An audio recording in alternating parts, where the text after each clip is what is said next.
विराट कोहली जब ये कहते हैं कि अगर आपको पेस की आदत पड़ जाए तो ऑस्ट्रेलिया की पिच से ज्यादा अच्छी पिच बल्लेबाजी के लिए कोई और नहीं हो सकती, तो आप समझ लीजिए कि ये शायद उस बात का भी जवाब है जो शनिवार को प्रेस कॉन्फ्रेंस में नॉर्किया ने कही थी कि तेज गेंदबाजी हमारी ताकत है and we are stick to the our plan. नमस्कार, आप देख रहे हैं न्यूज बाइस्कोप और मैं हूं राकेश रंजन। मेलबर्न में विराट कोहली की शानदार फिनिशिंग, तो सिडनी में सूर्य कुमार यादव का शो जहां रोहित शर्मा ने पार्टी ज्वाइन की, तो भारत के गेंदबाज भी जश्न का मौका भारतीय टीम को लगातार दे रहे हैं।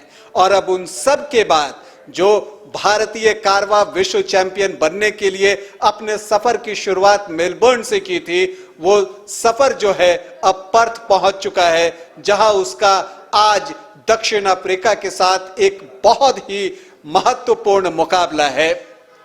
यूं तो आप दक्षिण अफ्रीका को T20 क्रिकेट में कम करके नहीं आंक सकते।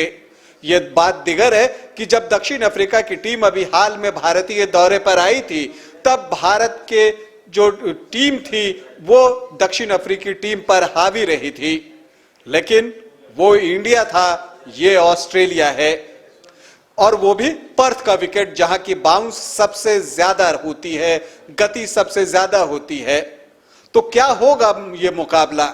आप कह सकते हैं कि गेंद और बल्ले के बीच है ये मुकाबला। ये भारत के बैटर और दक्षिण अफ्रीका के फास्ट बॉलर्स के बीच है मुकाबला। मैं बल्कि इससे आगे बढ़कर कहूंगा कि ये दक्षिण अफ्रीका के बैटर्स और भारत के तेज गेंदबाजों के बीच भी है मुकाबला, क्योंकि ये है इस विश्व कप का असली मुकाबला। जी हाँ, ये बिल्कुल असली मुकाबला है और यहां पर गेंद और बल्ले के बीच आपको जबरदस्त संघर्ष देखने को मिलना तय मान लीजिए। कोई भी टीम यहां पीछे हटने वाली नहीं। दोनों टीम चाहेगी कि वो इस मैच को जीते और पॉइंट टेबल में अपने ग्रुप में टॉप पर रहे। जबकि भारतीय टीम अभी टॉप पर है, लेकिन दक्षिण अफ्रीका की पूरी कोशिश है कि वो टॉप पर आ जाए। ये जो मैच है ये रोड टू सेमीफाइनल भी आप कह सकते हैं, क्योंकि इस मैच को जीतने के बाद अगर भारतीय टीम ये मैच जीत जाती है तो लगभग समझिए कि सेमीफाइनल के लिए उसका स्थान आरक्षित हो जाएगा। जबकि दक्षिण अफ्रीका की टीम भी हर हाल में आज का मुकाबला जीतना चाहेगी, क्योंकि उसके लिए हारने का मतलब है कि पाकिस्तान के लिए वो दरवाजा खोल रही है सेमीफाइनल का। खैर, अगर इन सब बातों से निकल कर आए तो सबसे महत्वपूर्ण जो आज के मैच के लिए है वो 22 यार्ड। वो 22 यार्ड कैसी रहती है, वो पिच की बात मैं कर रहा हूं। उस पर कितनी गति है, कितना उछाल है, ये तो आप कह सकते हैं कि आज जब पहला मैच खेला जाएगा उसके बाद कुछ अंदाजा तो उसका मिल जाना चाहिए। और इसीलिए जो भारत के बैटिंग कोच हैं विक्रम राठौड़, जब शनिवार को प्रेस कॉन्फ्रेंस में आए थे तो उन्होंने कहा था कि हम पहला मैच देखकर ही तय करेंगे कि हमारा प्लेइंग 11 क्या होगा। लेकिन क्या हो सकता है प्लेइंग 11 अगर हम देखें तो? देखिए, यूं तो आमतौर पर कोई भी टीम अपने विनिंग कॉम्बिनेशन के साथ छेड़छाड़ नहीं करना चाहती, लेकिन आपको कई बार हॉर्सेस फॉर कोर्सेज वाली बात भी होती है कि आप मौके के अनुसार अपनी टीम उतारते हैं। तो आप देखें कि क्या क्या चीज है। पर्थ की पिच तेज गेंदबाजों को मदद करेगी, तो क्या भारत उसी कॉम्बिनेशन के साथ जाएगा? जो 3 तेज गेंदबाज अगर हम भारत के मान लें, भुवनेश्वर कुमार, अर्शदीप सिंह और मोहम्मद शमी, हालांकि इसमें चौथा भी नाम भी आप जोड़ते हैं, वो है हार्दिक पांड्या का। तो इस 4 तेज गेंदबाज और इसके बाद 2 स्पिनर अश्विन और अक्षर के साथ, या यहां पर एक परिवर्तन हो सकता है कि भारतीय टीम टेम्प्ट हो कि वो हर्षल पटेल को लेकर टीम में आ जाए। हालांकि मुझे इसकी संभावना लगभग नहीं के बराबर दिख रही है। तो चेंज क्या हो सकता है प्लेइंग 11 में? केएल राहुल ही एकमात्र ऐसे बैटर हैं जिन्होंने कि पिछले 2 मैचों में कोई स्कोर नहीं किया है। दोनों मैच मिलाकर उनके नाम सिर्फ 13 रन हैं। तो क्या राहुल बाहर हो सकते हैं? तो जब प्रेस कॉन्फ्रेंस करने आए थे विक्रम राठौड़, तो उन्होंने ये बात भी कही थी कि सिर्फ 2 मैच के आधार पे राहुल को बाहर करना ठीक नहीं होगा। हालांकि उन्होंने ये बात भी कही थी कि ऋषभ पंत को हमने कह रखा है कि वो मौके के लिए बिल्कुल तैयार रहे, कभी भी उन्हें खेलने के लिए कहा जा सकता है। जब आप ये बात कहते हैं और फिर जो शनिवार को नेट्स होता है जो कि ऑप्शनल नेट्स था, उसमें ऋषभ पंत काफी देर तक बल्लेबाजी करते हैं और साइड बाय साइड उनके साथ डीके मतलब कि दिनेश कार्तिक बल्लेबाजी कर रहे होते हैं और बहुत करीब खड़े रहते हैं टीम के कोच राहुल द्रविड़, जो कि ऋषभ पंत की बल्लेबाजी पर अपनी नजर बनाए हुए हैं। तो क्या यह कोई संकेत है? क्या दिनेश कार्तिक और ऋषभ पंत में कोई चेंज हो सकता है? पिछले मैच में दिनेश कार्तिक से एक स्टंपिंग भी छूटी थी और यह कहने में किसी को कोई गुरेज नहीं होना चाहिए कि वर्तमान समय में दिनेश कार्तिक से बेहतर विकेटकीपर ऋषभ पंत हैं। लेकिन T20 क्रिकेट में क्या ऋषभ पंत दिनेश कार्तिक से बेहतर बल्लेबाज हैं? क्या वो टीम मैनेजमेंट को यह कन्विंस कर पाए हैं? यह तो आज मैच के पहले ही पता चलेगा, जबकि टीम टॉस के लिए कप्तान आएंगे और टीम लिस्ट बताएंगे, उस वक्त पता चलेगा। हालांकि डीके का दावा जो है वो मजबूत है। अब इसके बाद एक और सवाल उठता है कि भाई जब यहां पर भी कुछ हम नहीं देख रहे तो क्या और चेंज हो सकता है? तो अगर आप देखें तो अक्षर पटेल लेफ्ट हैंडर बॉलर हैं, बल्लेबाजी का उनको उतना अवसर यहां पर मिला नहीं है और दक्षिण अफ्रीका में उनकी बल्लेबाजी कितनी कारगर होती है इस पर भी लोग अलग अलग तरह की बातें करते हैं। तो क्या अक्षर पटेल आज का मैच खेलेंगे या उनकी जगह किसी और को मौका मिल सकता है? और अगर मौका मिलेगा तो किसे मिलेगा? देखिए, अक्षर पटेल, पहले तो यह बता दूं कि किन बातों के आधार पर उन पर चर्चा हो रही है। चूंकि Akshar Patel left hander orthodox bowler हैं और दक्षिण अफ्रीका की टीम में क्विंटन डिकॉक, रूसो, मिलर जैसे लेफ्ट हैंडर बैट्समैन हैं जो कि लेफ्ट हैंडर गेंदबाज को ज्यादा अच्छे तरीके से खेल सकते हैं। तो ये एक टेम्पटेशन हो सकता है इंडियन टीम मैनेजमेंट के सामने कि वो अक्षर पटेल की जगह दीपक हुड्डा के साथ जाए। दीपक हुड्डा ने भी शनिवार को नेट पर अच्छी खासी बल्लेबाजी की है और अच्छा समय गुजारा है पिच पर। तो अगर आप दीपक हुड्डा को टीम में लेते हैं तो वो पार्ट टाइम ऑफ स्पिनर हैं और आप जानते हैं कि लेफ्ट हैंडर बैट्समैन के सामने ऑफ स्पिनर जो है वो ज्यादा कारगर होता है। तो क्या ये एक बदलाव हो सकता है? ऋषभ पंत को भी टीम में लाने के लिए मैं इसलिए सोच रहा हूं क्योंकि दक्षिण अफ्रीका के स्पिन डिपार्टमेंट को अगर आप देखें तो वहां भी केशव महाराज और शमसी जो हैं वो लेफ्ट हैंडर बॉलर हैं। तो एक लेफ्ट हैंडर टीम में चाहिए भारतीय टीम को, तो ये एक संभावना बनाती है ऋषभ पंत की भी कि वो टीम में शामिल हों। लेकिन क्या ये चेंजेस होंगे?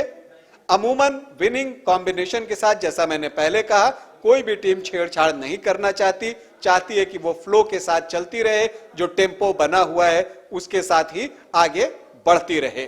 तो क्या होता है ये तो मैंने कहा ही कि टॉस के वक्त हमें पता चलेगा। इसके अलावा इस मुकाबले को पेस वर्सेस बैटर्स माना जा रहा है और लोग जो बातें कर रहे हैं वो कर रहे हैं दक्षिण अफ्रीका के तेज गेंदबाज और भारत के क्वालिटी बैटर्स। लेकिन मैं इसे इससे थोड़ा आगे लेकर जाना चाहता हूं क्योंकि मुझे हमेशा लगता है कि भारत की तेज गेंदबाजी जो है वो किसी देश की तेज गेंदबाजी से कमजोर अब नहीं है। भले ही बुमराह यहां नहीं है, बुमराह होते तो हम अहेड होते, लेकिन अगर बुमराह के बगैर भी अगर हम माने तो जिस तरह की गेंदबाजी अब तक भुवनेश्वर कुमार ने की है, हमारे राइजिंग स्टार अर्शदीप ने की है, एक्सपीरियंस्ड शमी ने की है, वो काफी उम्मीदें बंधाता है। वो बताता है कि भारत की जो तेज गेंदबाजी है वो भी कमतर नहीं है और वो किसी भी टीम की बल्लेबाजी को चुनौती दे सकता है। और आप देखें तो दूसरी तरफ दक्षिण अफ्रीका में भी बैटर कोई शांत रहने वाले नहीं है, सारे स्ट्रोक प्लेयर हैं। क्विंटन डिकॉक किस तरह की एक्सप्लोसिव बैटिंग करते हैं ये आप सभी जानते हैं। मिलर फिनिशर के तौर पर कितने खतरनाक हैं ये बताने की जरूरत नहीं। स्टब्स जो कि उभरते हुए सितारे हैं, उनसे कितनी उम्मीदें हैं दक्षिण अफ्रीका को। रूसो ने तो पिछले मैच में शतक ठोका है। एकमात्र बाबूमा जो कि उनके कप्तान हैं वो फॉर्म में नहीं है, लेकिन उनकी क्वालिटी से भी आप इनकार नहीं कर सकते। इसके अलावा मार्करम जैसा एक एस्टैब्लिश्ड बैट्समैन है कि अगर कुछ कोलैप्स होता है तो वो वहां खड़ा होकर संभाल सकते हैं। वेन पर्नेल आपको नंबर 7 पर मिलेंगे। तो इस तरह से आप देखें तो दक्षिण अफ्रीका की बल्लेबाजी भी कमजोर नहीं है। तो ये संघर्ष जरूर है गेंद और बल्ले के बीच में, लेकिन ये ऐसा नहीं है कि ये गेंद दक्षिण अफ्रीका की और बल्ला भारत का है। ये बोथ वेज है। ये भारत के बैटर्स वर्सेस साउथ अफ्रीका के बॉलर्स के बीच मुकाबला है, तो ये साउथ अफ्रीका के बैटर्स वर्सेस इंडियन बॉलर्स के बीच भी मुकाबला है। एक महत्वपूर्ण चीज वो है और वो है फील्डिंग, जिसमें दक्षिण अफ्रीका का पलड़ा भारत से भारी दिखता है और ये एक बड़ा फर्क पैदा कर सकता है। इंडियन स्पिनर्स के लिए भी यहां पर चैलेंज है। जैसा मैंने कहा कि एक्सप्लोसिव बैट्समैन है दक्षिण अफ्रीका में, और हमने देखा है कि स्पिनर्स के खिलाफ जो है रिवर्स स्वीप खेलना दक्षिण अफ्रीकी बैटर्स पसंद करते हैं, और इस रिवर्स स्वीप को कैसे कंट्रोल में किया जाए ये भारतीय स्पिनर्स के लिए चैलेंज होगा। हालांकि अश्विन का लेफ्ट हैंडर के खिलाफ शानदार प्रदर्शन रहा है और उस बिना पर हम कह सकते हैं कि शायद वो इस परिस्थिति में अपने आप को एडजस्ट कर सकें। अगर हम पावर प्ले की बात करें तो उससे पहले हम एक बात ये जरूर करेंगे कि विश्व कप की जब भारतीय टीम तैयारी कर रही थी तो उस समय कहा गया था बेखौफ बल्लेबाजी, निडर होकर बल्लेबाजी, हर गेंद पर स्ट्रोक लगाने की रणनीति। लेकिन जब हम विश्व कप में आते हैं तो हम देखते हैं कि नहीं, भारत उसी ट्रेडिशनल वे में खेल रहा है जैसा वो पहले खेलता था। मतलब पहले थोड़ा ठहर के समय गुजार रहा है और उसके बाद रन के लिए जा रहा है, और इसका फायदा भी भारतीय टीम को मिला है। आप कह सकते हैं कि ये रणनीति भी खराब नहीं है। आपने देखा होगा, अगर हम पिछले मैच की भी बात करें तो विराट कोहली ने पहले समय लिया फिर जाकर स्ट्रोक खेला, रोहित शर्मा ने थोड़ा समय लिया फिर जाकर स्ट्रोक खेला। पहले 6 ओवर में तो नीदरलैंड के खिलाफ भी भारतीय टीम जो है वो 35 रन से कम ही बना सकी थी। तो आप अंदाजा लगा सकते हैं, पाकिस्तान के साथ 31 रन पर 4 विकेट गिर चुके थे। तो पावर प्ले एक बड़ा जो है आप कह सकते हैं कि भारत के लिए बात है कि जिसमें बेहतर खेलना भारतीय टीम के लिए बहुत जरूरी है, जहां तक अगर हम बैटिंग की बात करें तो। दूसरी तरफ दक्षिण अफ्रीका की टीम है जो पावर प्ले का भरपूर यूटिलाइजेशन करना जानती है, वो खुलकर स्ट्रोक ले रहे हैं। दक्षिण अफ्रीकी बल्लेबाज को देखें, उनके ओपनर्स को देखें तो वो ठहर नहीं रहे हैं, वो अटैक कर रहे हैं। और कहते हैं ना, attack is the best form of defence. जब आप अटैक करते हैं तो जो बॉलर होता है वो बैकफुट पर चला जाता है, वो गेंदें पीछे रखने लगता है और फिर आपके आउट होने की संभावना कम हो जाती है। तो पावर प्ले एक बड़ी चुनौती है दोनों ही टीमों के लिए। अगर भारतीय टीम दक्षिण अफ्रीकी टीम को पावर प्ले में कंटेन करती है और उनके विकेट निकाल लेती है तो दक्षिण अफ्रीका के लिए मुश्किलें खड़ी हो सकता है। दूसरी तरफ भारतीय टीम को पावर प्ले में अच्छा प्रदर्शन करना होगा। जैसा मैंने कहा कि किसकी बॉलिंग मजबूत, तो यह भी कहना बड़ा मुश्किल है। अगर आप दक्षिण अफ्रीका की बात करें तो वहां पर आपको रबाडा हैं जो कि बेहतरीन गेंदबाज हैं, पर्नेल हैं जो कि लेफ्ट हैंडर हैं, और हम जानते हैं कि भारतीय बल्लेबाजों को लेफ्ट हैंडर बॉलर जो है वो ज्यादा दर्द देते हैं, ये इतिहास रहा है। इसके अलावा आपको यहां पर आप देखें तो नॉर्किया की गति है, और मुझे कोई भी सरप्राइज नहीं होगा अगर वो जेनसेन जो कि काफी लंबे कद के खिलाड़ी हैं, लेफ्ट हैंडर बॉलर हैं, अगर उन्हें वो केशव महराज या शमसी में से किसी एक की जगह टीम में लेकर आ जाएं, चूंकि ये मुकाबला पर्थ में हो रहा है। तो उनकी गेंदबाजी आप देख रहे हैं, पेस अटैक उनका है। तो भारत के पेस अटैक की भी बात हमने की थी थोड़ी देर पहले कि यहां पर भी अर्शदीप हैं, भुवनेश्वर हैं, शमी हैं, हार्दिक पांड्या हैं, तो ये भी कमजोर नहीं है। लेकिन गेंदबाजी में थोड़ा सा पलड़ा जो है वो दक्षिण अफ्रीका का भारी दिखता है। तो बल्लेबाजी में थोड़ा सा पलड़ा भारत का भारी दिखता है। ऐसा नहीं कह सकते कि बहुत बड़ा गैप है। दोनों ही टीमें बहुत सशक्त हैं और T20 क्रिकेट के लिहाज से फुल्ली प्रिपेयर्ड भी हैं। तो इसके अलावा अगर हम बात करें, लेकिन जो सबसे बड़ी बात आती है ना कि प्रेशर किस पे होगा। ये प्रेशर जो होता है ना बॉस, बड़े बड़ों के दिमाग पर जो है ना काफी असर डाल देता है। तो प्रेशर किस टीम पर ज्यादा होगी, आप इसका अंदाजा लगाइए। एक बहुत सिंपल सी बात है कि यह मैच महत्वपूर्ण है। भारतीय टीम जीतती है तो सेमीफाइनल के दरवाजे लगभग उसके लिए खुल जाएंगे। दक्षिण अफ्रीका की टीम जीतती है तो उसके लिए भी सेमीफाइनल के दरवाजे लगभग खुल जाएंगे। तो फिर प्रेशर किस पे है? तो प्रेशर तो वैसे दोनों टीमों पर है, लेकिन दक्षिण अफ्रीका पर ज्यादा है। अब आप पूछेंगे क्यों?